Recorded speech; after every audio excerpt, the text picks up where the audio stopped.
Early one morning, the quiet neighborhood woke up to sad news. Michael was found dead in his apartment.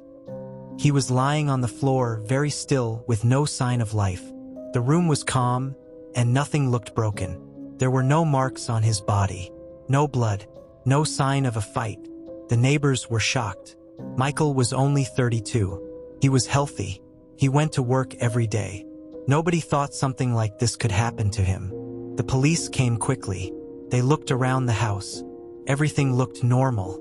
His things were in the right place. His door was locked from the inside. There was no clue of a break-in. It almost looked like he just fell asleep and never woke up. But something felt strange. When doctors checked his body, they found something in his blood. It was a poison, not a strong one, but a slow one. A poison that builds up over many days. A poison that makes someone weak little by little until their body cannot fight anymore. This meant Michael did not die by accident. Someone had been giving him poison for a long time. The police searched deeper. They read his messages. They checked his calls. They looked at his life very closely. Soon, they learned he was involved with two women at the same time. One was his girlfriend, Sarah. The other was a woman named Emily. They found something else even more shocking. The poison was given to him in very small amounts, over and over again, from someone close, someone he trusted. The police kept digging. The more they looked, the more things started to make sense. They soon discovered something dark, something that changed the whole case. It was not one person.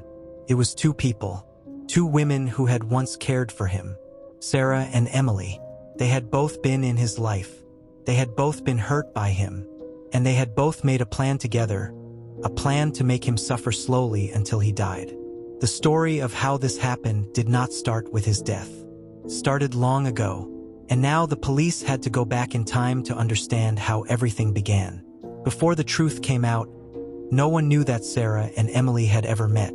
But the police kept digging, and soon they found messages, calls, and a secret meeting place. This is how it all began. Sarah first learned Emily's name by accident. She saw it on a small note in Michael's jacket pocket one morning. The note had only a name and a phone number, but it made Sarah feel cold inside. She tried to think it was nothing, but day by day, she saw more small signs.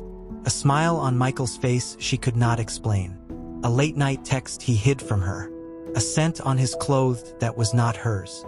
One afternoon, when Sarah could no longer pretend everything was fine, she called the number. She did not know what she wanted to say. She did not even know what she wanted to hear. She only knew she needed the truth. Emily answered. Her voice was soft but unsure. She did not lie. She told Sarah who she was and how she knew Michael. The truth felt like a heavy stone on Sarah's chest. A week later, the two women met in a small cafe. They sat at a corner table, away from other people. The room was quiet, but their hearts were loud. They both felt hurt, used, and angry. They both felt foolish. They both felt the same pain. At first, they talked about leaving Michael forever. They talked about warning other women. They talked about walking away. But the anger kept growing as they shared more stories. They learned how Michael had been telling each of them sweet lies. They learned how he made promises to both of them at the same time. They saw how he played with their feelings. Slowly, their pain turned into something darker. They did not feel like victims anymore. Instead, they felt like two people who wanted the same thing. For him to feel the same hurt he gave them. By the end of the meeting, they made a plan. It was small and quiet, just like the cafe. They agreed that Michael would not be hurt in one big moment. No, he would be hurt slowly, the same way he hurt them. Day by day, drop by drop. They chose poison because it was silent, because it left no marks, because Michael would never know it was coming from the two people he trusted most. When they left the cafe, they did not hug. They did not smile. They simply walked away, each holding the same dark secret. It was the secret that later killed him. Long before the police found the truth, the story started in a much smaller way. It began with simple days, simple smiles, and a simple lie that kept growing. Michael met Emily first on a sunny afternoon. He was at a small shop buying coffee. Emily was there too, standing in line. She dropped her wallet, and Michael picked it up for her. She smiled. He smiled back. It was nothing big, but it was enough.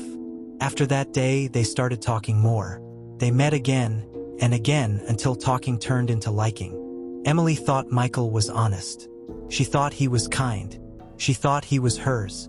But Emily did not know that Sarah, Michael's longtime partner, was waiting at home for him every night. She made dinner. She cleaned the house. She asked him about his day. She trusted him with her whole heart. At first, Sarah did not see anything wrong. Michael still kissed her goodbye in the morning. He still laughed at her jokes. He still told her he loved her. But slowly, things began to change. Michael stayed out late more often. He hid his phone when messages came in. He smiled to himself when he thought she wasn't looking. His clothes sometimes smelled like a perfume Sarah did not wear. One evening, Sarah found a small receipt in Michael's pocket. It was from a cafe she had never been to. Next to the receipt was a lipstick mark on a napkin, one that was not hers. That was the moment her stomach dropped. That was the moment she realized something was wrong. She tried to ask Michael where he had been, but he brushed her off. He said she worried too much. He said she should trust him. But trust no longer felt easy. When Sarah finally found Emily's number and called her, the truth came crashing down. Emily did not know she existed. Sarah did not know Emily existed. And both women realized Michael had been living two lives at once. Sarah felt heartbreak first, then anger, then cold, cold rage. Emily felt shame, then fear, then anger too. It was this shared pain that later led them to their dark plan. A plan that started small, then grew, then killed. A plan that would later shock the whole neighborhood. This was the beginning of everything. The lies that led to a slow death, the hurt that turned into poison, and the love story that ended as a murder case. If you enjoyed this story, make sure you like the video, subscribe to the channel, and turn on the notification bell so you never miss another story breakdown.